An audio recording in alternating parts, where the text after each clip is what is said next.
You have to come in and sit down and listen. I got this letter from Lonnie today. Dear Ma, your letter of the 3rd reached me several days ago. I was pleased to get the sketch of James Whitcomb Riley and the little poem. There is nothing else that I am more interested in than writers and their writings, and any little scrap such as that sent me by a friend is a letter bag, always of double interest, because when someone else has read it, they have thought of me. If I could make myself one thing more than another, or could have a power by wishing, it would be that to move people's hearts by writing, and in that way have an influence for good. But we cannot have what we want by wishing, so each man must plod on his own dull way and make the most of the talents he has. This part of the country is now in white heat of excitement. Last winter in December, 2 men were killed near Buffalo. They were called rustlers. That is, they were men suspected of stealing more or less cattle on the range, open range, and it was certain that if they had been, and it was certain, almost certain that they had been assassinated by the cattlemen or by some person or persons hired by them. One man in particular, Frank Canton, who was a prominent citizen here, was suspicioned of having done the shooting. Excitement ran quite high here for a while. It had about quieted down.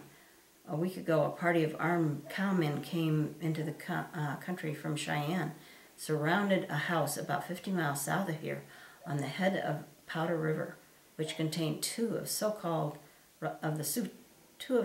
rustlers, and after they had made a stubborn resistance, they killed both of them. The party had made out a blacklist of 75 or 100 men throughout the country whom they intended to kill. They also had a lot of giant powder and dynamite with them and intended to blow up some of the buildings in Buffalo. But the very day they did the killing on the head of the powder, the news reached Buffalo of their work. From Buffalo, the news spread like wildfire all over the country, and the people began to gather, prepared to avenge their bloody deed. A spy was sent out from Buffalo, warning them of their danger.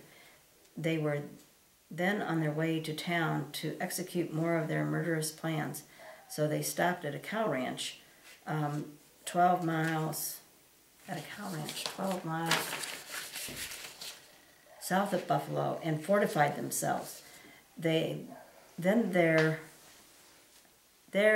surrounded by the citizens and kept close within the entrenchments until the 13th, when a telegram came from the Secretary of War at Washington placing the troops at Fort McKinney under the orders of our sheriff. The cowmen, or whitecaps as they are called, had run out of rations and were only too glad to surrender to the soldiers. They would not give themselves up to the citizens for fear of being lynched. The whole party, 44 in number, are now in the custody of the troops at the post. Some of our leading citizens are of the Whitecap party, and the greatest surprise is expressed all over the country that such men should have taken a hand in an enterprise of that nature. There will be more than one heart broken over the affair, more than one fortune lost, and the character ruined of many who moved among us and whom we respected. Considering the high grade of intelligence of many of the men connected with the affair, their bloodthirsty action is unaccountable. I was in town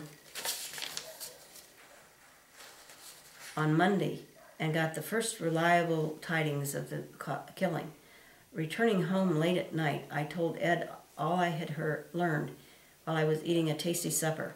We then saddled some horses and, going out into the field, caught a horse, and as soon as Ed could get ready, he rode off to town. It was quite dark and raining, but he could not wait till morning. I wished to go along, but it was necessary for one of us to remain home, so I stayed. I have been in continual suspense all the week and running about the neighborhood for the latest bit of news. I realized fully how you must have felt during war times, and I am satisfied that for me it would be a great deal easier matter to be on the field and in action than to ride at home in inaction and suspense. None of the citizens were killed except the two that were murdered on that first day. That is so far as have been learned. I think of going to town tomorrow to get the latest news and have a nearer view of the situation. The citizens have put themselves into a regular military organization, and in fact the whole country has assumed a warlike aspect. I sincerely believe, however, that the worst of the trouble is over. I will talk to you further of coming out on a visit at another time. Aunt Fanny thinks it would likely be a great benefit to you. As ever, Lonnie. Wow.